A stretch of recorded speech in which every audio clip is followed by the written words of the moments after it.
So I started out as a banker and soon realized that power of storytelling was where my heart gravitated towards. I'm a army kid who traveled our country and truly believe that we have hyperlocal stories that must reach the rest of the world. Um, the route to Naman, reaching dairy crime was exactly in these three steps. I was a Sony Pictures Networks Asia girl. I used to run Animax and EXN for a long time. And American programmers were the love of my life, as in Amazing Race Asia, you name it, like Serial, Simply Magic, Minute to Win It. And till I met Anurag, Kashyap, and Guneet. And they have this entire, I call them very lovingly, gangs of Aramnagar, who have built this beautiful indie haven. You walk into the Aramnagar space in Bombay, you'll feel the whiff of independent cinema. And it was very raw, it was beautiful. I saw some documentaries. I remember the first ones were Placebo and Haramkhor. These are the two films that I saw that completely blew me away in terms of its narrative strength. And I started falling in love with indies, so I started watching, and they kept rolling out one film after the other in terms of Vimeo links, right? Not accessible, best film festival runs, but deeply appreciated across the world, but there was no distribution. So I like to plug myself as a need gap, how do I kind of fill in the gap? And I kind of started going to every independent filmmaker.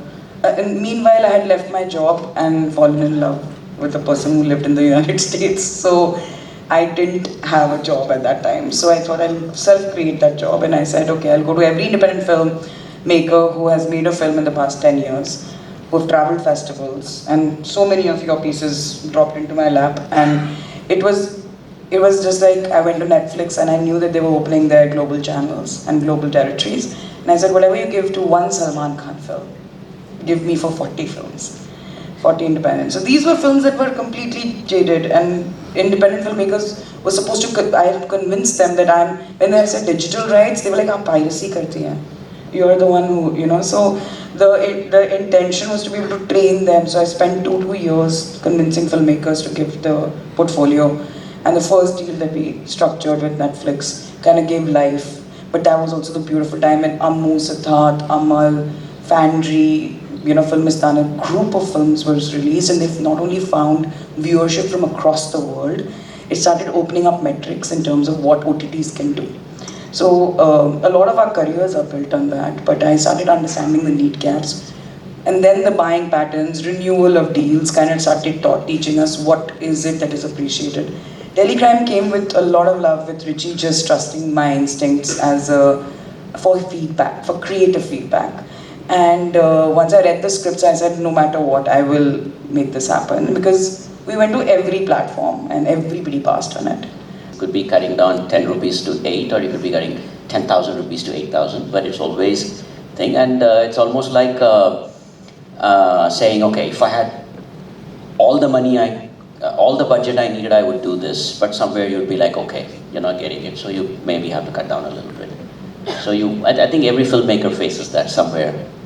Yeah, budget's always problems, right? Doesn't matter where you are. The Family Man, for example, it was one of the smallest budgets we shot a series in. At this point, when we look back and realize it's a really minuscule budget we had for The Family Man. And it's not like they were expecting us to do action, but we really want to do a lot of action. It wasn't really, on the script, it didn't really jump out action-wise, but we decided to push trucks off hills in Kashmir and do one-take sequences all nights and all kinds of things we did in The Family. We wanted to do action that we haven't done before, but there is no budget for it. So at the end of it, again, indie roots come in. You have to figure out how you're going to shoot it with this budget. And with brilliant actors like Manoj and Dayal and all these people, we were now pushing them to shoot a lot. And they were delivering it like that. Once we were in the flow, we would shoot scenes in like half hour sometimes, because we started picking up a third camera, and it was great to be in the middle of it, sweating, carrying our own camera. I usually pick up the third camera and say, give me that other one too, because I want to get close-ups of the actors because they're performing so beautifully. And we always treat actors like melting ice on table. We feel that it should be shot as soon as they're fresh, and not let them think too much and start improvising too much later. The first improvisations are great.